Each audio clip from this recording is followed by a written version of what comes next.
History of the Free Papua State. In 1960 to 1963 there was an armed conflict between the Indonesian military, TNI, and the Dutch military to fight over Irian Jaya, Papua.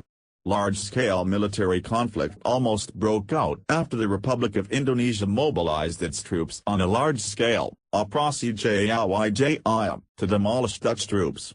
But before the conflict broke out in the form of open warfare, the Dutch chose to surrender West Irian peacefully through the United Nations on May 1, 1963.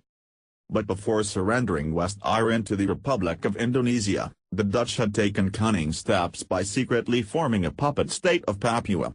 The Dutch even formed a local volunteer force called Papua Volunteer Corps, PVC, that had been trained well and had fought against Indonesian forces when launching Operation Trikora.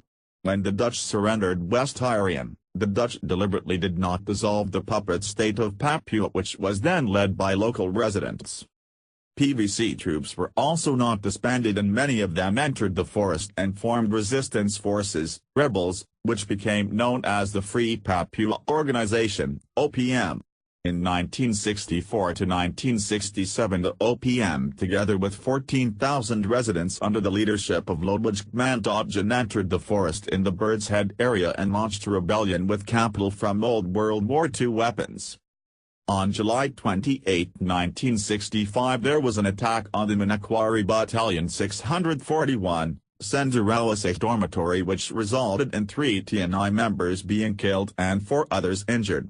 In 1967 RPCUD's Red Berets, now Kopassus, were deployed to deal with rebellions and chaos by approaching war and non-war.